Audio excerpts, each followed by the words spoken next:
Welcome back to the channel. It's Emily. If you're new, hi, and if you're not here, I'm so glad you made it back. Make sure to follow all my socials, especially Spotify and Instagram, which the links will be in the description box down below. Welcome back. Hey, so today's video is going to be about me showing you how to write a proper job resume. Basically, for teens out there who completely don't know how to write a job resume and are planning on getting a job. So if you're looking for a video to how to write a resume, well, you're in the right video. Anyway, okay, when writing a resume, you're definitely going to want to have your name not super big, but at the same time big. So I recommend using Times New Roman and 18 when writing your name, just because you want it to pop out. You know, when they're taking out the resume, you want them to make sure, okay, so this is this person. After that, once again, Times New Roman, you are going to want to write your address, and after that, you're going to want to write your city, province, and postal code. Also write your email. Make sure to have a work email. I honestly recommend having an email where you do whatever you do and then a work email, just so it doesn't get super messy and too much. So I recommend having a work email for your work or anything like that. And your phone number, because your phone number is really important since they're going to contact you from your phone number. Now with objective, you're just really going to write what's your objective on getting the job. So over here is an example. So what I wrote is to reap existence, talents, and enjoy within inside the subject of customer support and income of merchandise as nicely as to be greater impartial by myself and achieve further. So basically just you telling them that you want to achieve more in life and just to achieve more experiences that are, you know, normal to have, and basically those type of things. Experience. Now if you don't have any experience,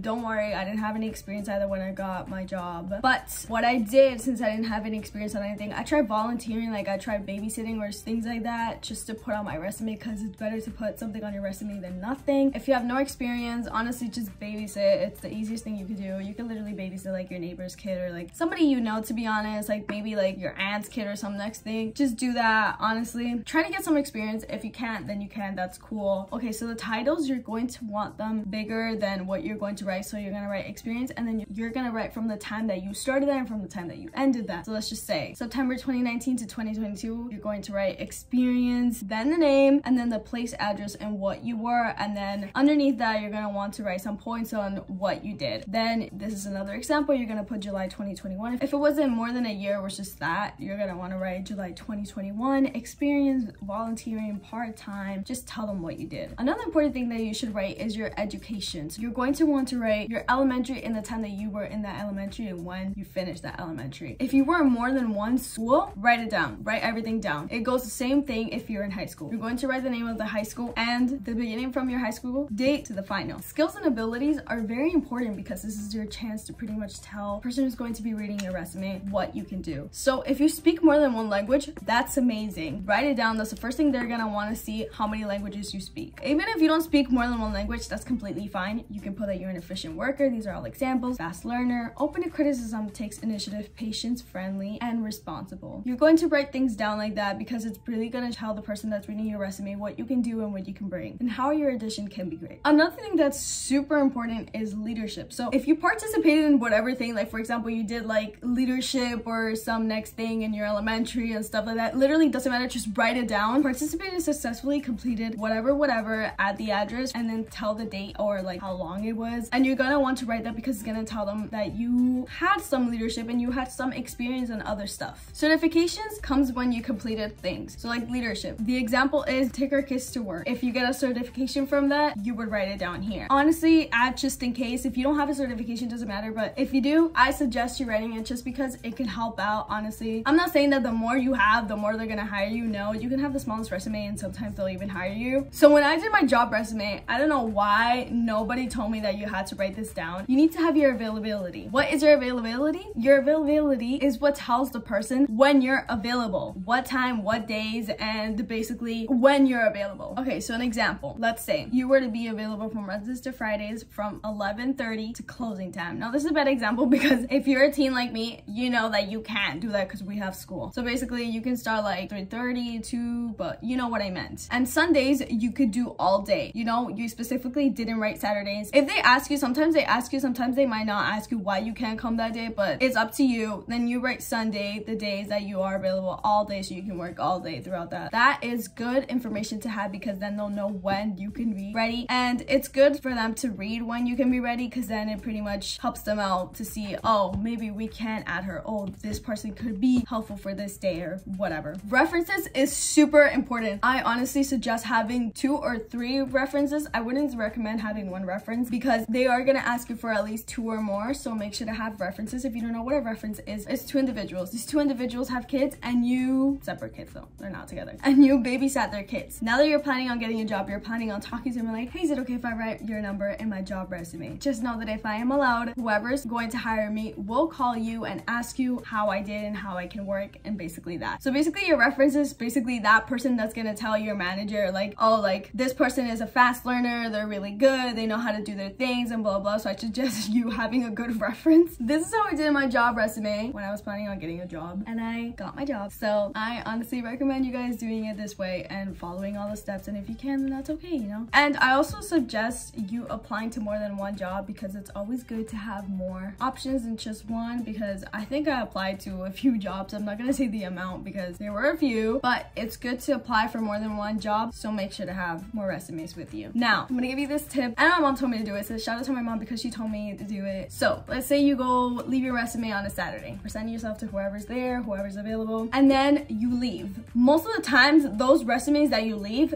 they'll go in the garbage. So you go on Saturday, then you come back to the stores that you went to leave your resume the next Saturday, and then you just go up and tell them, hello, my name is Emily Massey's. I'm here because I left my resume last week and I was wondering if there's any news about it. You are going to want to present yourself and basically chase them, because they aren't going to chase you. Let them know that you want the job, like you're here, you are responsible enough to know that you have to come back. When you come back, make sure to have a resume with you, because the chances that the manager actually saw your resumes are pretty low. And after that, if they see your resume, it's either they let you go and they call you, or you just come. Or if you are lucky, around that moment when you come back and you are talking to the manager, they may give you an interview time. Now you gotta make sure to show them that you're interested in the job. So by you coming back and asking them about the resume or stuff like that, it's just gonna show them that you're interested and you actually want to work there. So yes, I hope those tips and basically the example helped you out the same way it helped me out when I was trying to look for a job. So anyway, I hope you enjoyed today's video. If you like, make sure to thumbs up and subscribe and turn on the bell notification post so you guys get notified every time I post. I post every Monday at 1 p.m. Eastern time.